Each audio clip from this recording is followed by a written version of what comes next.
Okay, hi all. Welcome back to Business Ethics. Last video, we introduced stakeholder theory. And in this video, we're going to talk about Goodpaster's discussion of stakeholder theory, distinguish between some different versions of stakeholder theory, and consider how plausible those versions are. Okay, so just to set the scene a little bit, right? We started last week with this view, shareholder primacy, which says that ethical business decisions are those that advance shareholder interests. And we saw this intuition behind a reaction against that kind of view. And that intuition is that it doesn't sound very ethical, right? It seems like when we think about business ethics, when we think about ethical business practices, we maybe want to impose some ethical constraints beyond just maximizing shareholder value. And that motivated us to take into account some other stakeholders, right? Not just the shareholders, but also the customers or the consumers, the workers, the suppliers, maybe the local community. And that's the thought that unites various stakeholder theories. So they're all sort of on the same page. We're going to consider other stakeholders. And Goodpaster's question, which is the right question to ask, is, okay, how should we consider other stakeholders? How should we take other stakeholder interests into account in management decisions? And Goodpaster distinguishes between some different ways that we could do that. So the first way we could do that is what Goodpaster calls strategic stakeholder theory. So strategic stakeholder theory is the view that managers should consider effects on stakeholders in order to make strategic business decisions. So what does that mean? Well, it means if you're going to make any sort of decision as a competent manager, it seems like that's going to require considering effects on different stakeholders, right? You have to consider how the management decision you make is going to affect your suppliers or your customers, right? Is it going to cause the price of the good to go up or down? Is it going to cause employee salary to go up and down? Are their benefits going to have different meanings? And strategic stakeholder theory says you ought to consider other stakeholders because considering other stakeholders is essential to strategic business practice. And I think this is just got to be correct, right? To just put it another way, it seems obvious to me that it would just be managerial malpractice to not consider effects on stakeholders, right? So you can imagine some manager who realizes he can increase profit by doubling the price of a good and doesn't even consider the effect that that's going to have on consumers. And maybe if you just double the price overnight, consumers are going to get really angry and look for alternatives to your product. Maybe they will, maybe they won't, but it would just not be competent business management to not consider what the likely effects are on your customers. And so I think strategic stakeholder theory is actually entirely compatible with shareholder primacy, right? So shareholder primacy says the correct way to make business decisions is to maximize shareholder value or to promote shareholder interest. And strategic stakeholder theory isn't really an alternative to that view. It just points out an essential part of promoting shareholder interest, which is considering how various decisions are going to affect different stakeholders. So just considering how a business decision is going to affect different stakeholders is totally compatible with the view that what you should do is the thing that maximizes shareholder value. Because in order to figure out what's going to maximize shareholder value, you're going to have to figure out what effects the different decisions are going to have on various stakeholders, right? Oh, I keep putting myself in the way over here. Okay, there we go. And so for that reason, I think even though it's called a version of stakeholder theory, it doesn't really capture that intuitive appeal that the stakeholder theorists were using to motivate their view, right? It doesn't really explain what the distinctive ethical obligations of management are. It just says, yeah, maybe you should just do whatever will best promote the bottom line, but in order to figure that out, you're going to have to consider what effects the various decisions are going to have on different stakeholders. So I mostly, and I think this is true of Goodpaster too, mostly put this view forward in order to distinguish it from a more robust version of stakeholder theory. And here is probably the most widely discussed version of a more robust stakeholder theory. This is what's called multi-fiduciary stakeholder theory. So the one thing we're going to do is unpack this term here, multi-fiduciary. And this is a view that gives a very different answer to the question, why should managers consider effects on stakeholders, right? So strategic stakeholder theory says they should consider effects on stakeholders because that's an essential part of figuring out which course of action is going to best serve the interests of shareholders. Now, multi-fiduciary stakeholder theory also says that managers should consider the effects on stakeholders, but not just because that affects the bottom line, but because managers are fiduciaries of stakeholders. And so the reason this version of the view is called the multi-fiduciary stakeholder theory is because it's the view that managers are fiduciaries for all of the stakeholders. And I think this is the version of the view that is closer to what Freeman is advocating for when he's thinking of managers as judiciously weighing the interests of the various stakeholders. Okay, so what is a fiduciary? A fiduciary is someone who is obliged in their actions to promote another person's interests. And this is an especially common category in the case of sort of specialized professional contexts. But the sort of in the abstract, the idea is by virtue of the relationships we stand into others, sometimes we are obligated to prioritize their interests in our decision making and to relatedly sort of bracket our own interests. Rather than acting in the way that most promotes our own interests, we sort of bracket what would be best for us when we're acting as a fiduciary and act in the way that will promote the interest of another party. So that's kind of abstract, but we can get much more concrete about it. So if you think about doctors or lawyers, these are generally professions that are understood to have fiduciary responsibilities towards their clients or their patients.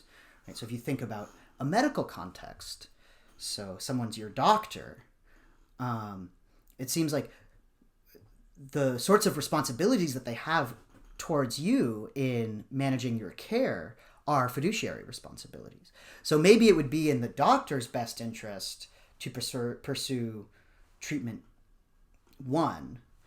Maybe they'll make more money that way.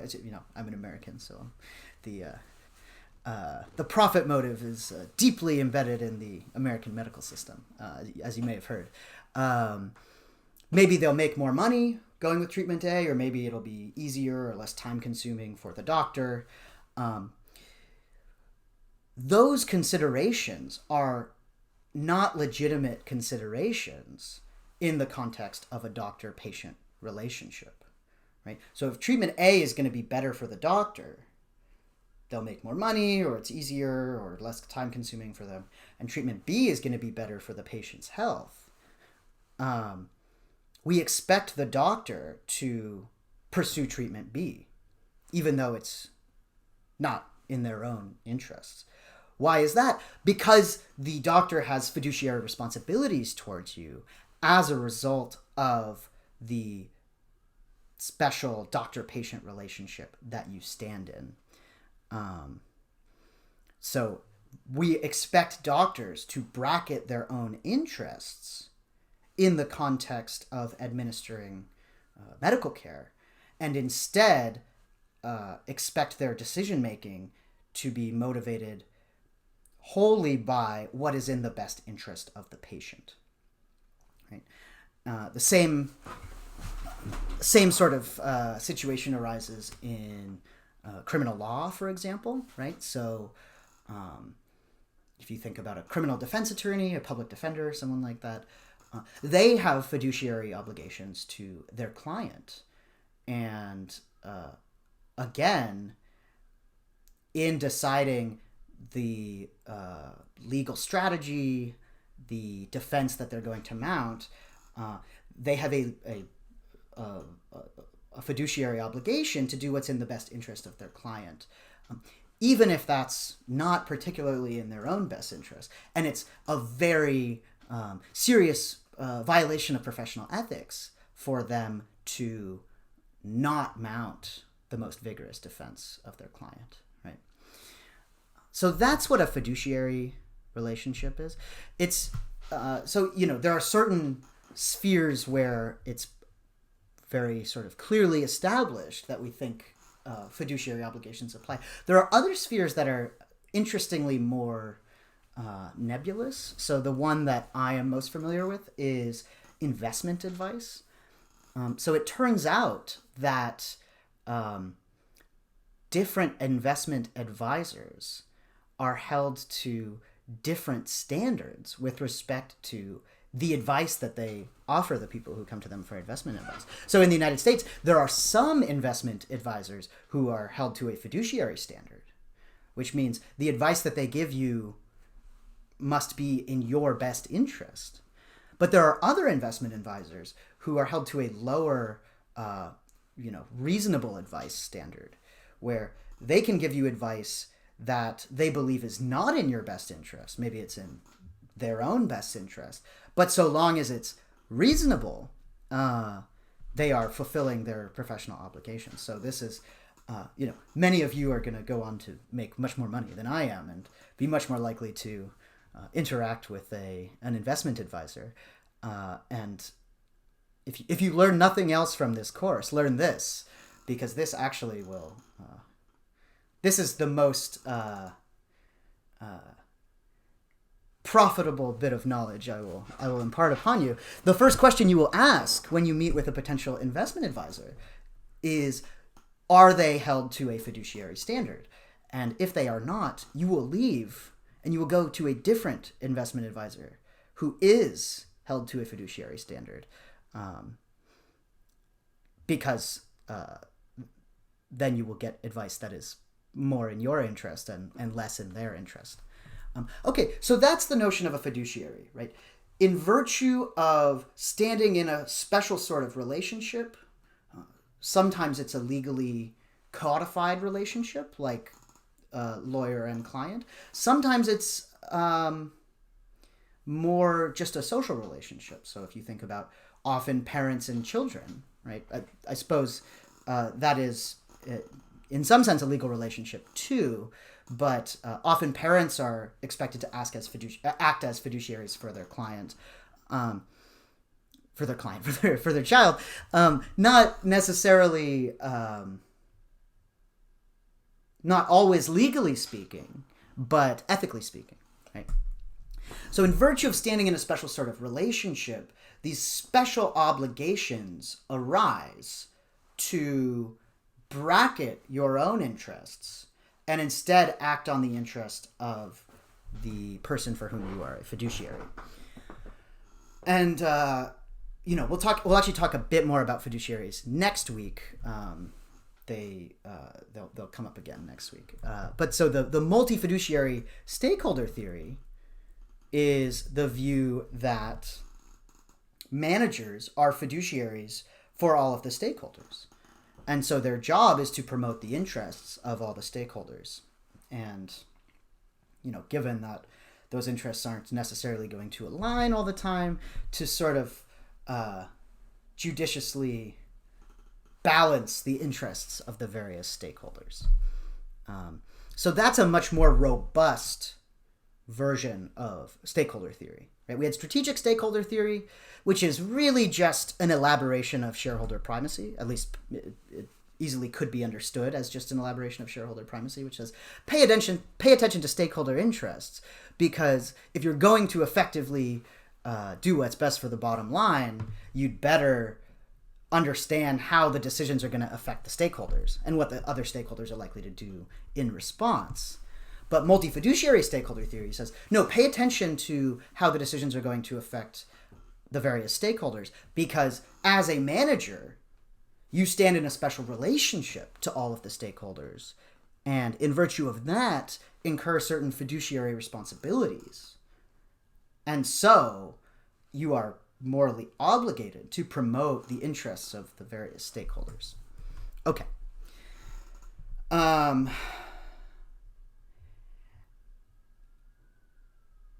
So that's a much more robust alternative to shareholder primacy.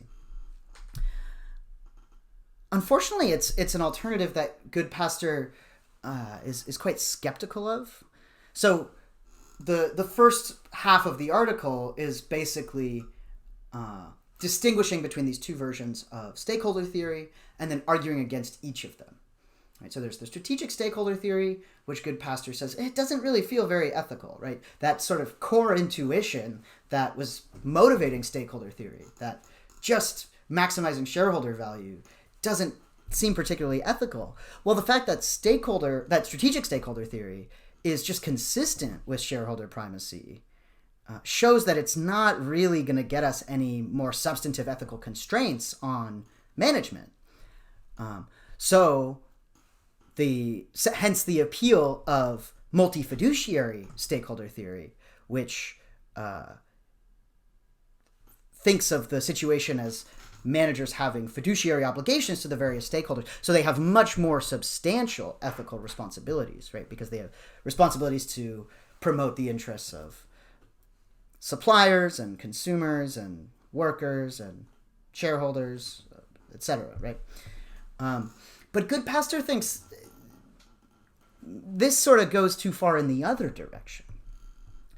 And the reason for that is because it eliminates any sense that managers stand in a special relationship to stockholders, right? To the owners of the corporation. And the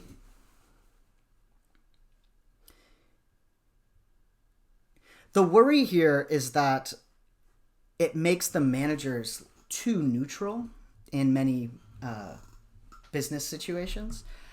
And I think this is sort of very clear if you think about the sort of negotiations that managers are regularly involved in, right? So if you think about negotiations with employees about employees' wages, or with suppliers about prices, or setting prices for consumers, in all of these cases, it seems like the ordinary and in good order thing that managers do in all of these various forms of negotiation is advocate for the stockholders, right? They want to buy the supplies for the cheapest price.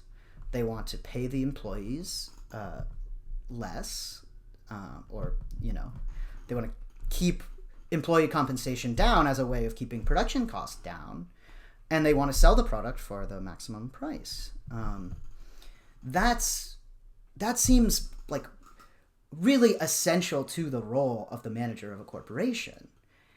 And the problem with multi-fiduciary stakeholder theory is it can't really make sense of any of that, right? It can't make sense of why it is that in all of these contexts, all these sort of negotiating contexts, managers are advocating for their shareholders.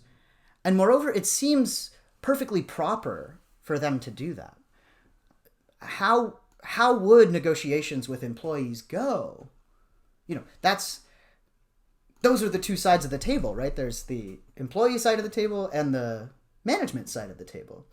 But if the managers are fiduciaries for the employees, it seems like hard to make sense of this practice of negotiating wages between management and employees. And likewise with suppliers, right? If the managers are fiduciaries for the suppliers, how are they going to legitimately bargain for a better rate on purchasing supplies? And so there's kind of two aspects of this problem, right? So one is just descriptively, managers do this all the time. And it's a very sort of fundamental fact about what it is to be a manager, is that in all of these contexts, you seem to be advocating for the interests of the shareholders over and above the interests of other stakeholders. And moreover, it seems like there's something there. That seems like an appropriate thing to do. And, much of the sort of edifice of the corporation, of the participation in the supply chain and the market, essentially involves this advocating for the shareholders in negotiations with other stakeholders. And it's really difficult to see how multi-fiduciary stakeholder theory can make sense of any of that, right? Because in all of those negotiations, the manager is said to be a fiduciary for the opposing party in the negotiations. And there's a real sort of, there's something really confusing and not clearly apt about taking managers to be fiduciaries for the opposing party in negotiations. So that's a pretty big problem with multi-fiduciary stakeholder theory. And we'll see it spelled out in quite a bit more detail next time when we consider some of these arguments in more detail. Okay, so that is the end of this video and the end of the videos for this week. I hope everyone has fun in tutorials tomorrow, and stop by for office hours on Friday if you are so interested. If not, I will see you next week. Okay, bye.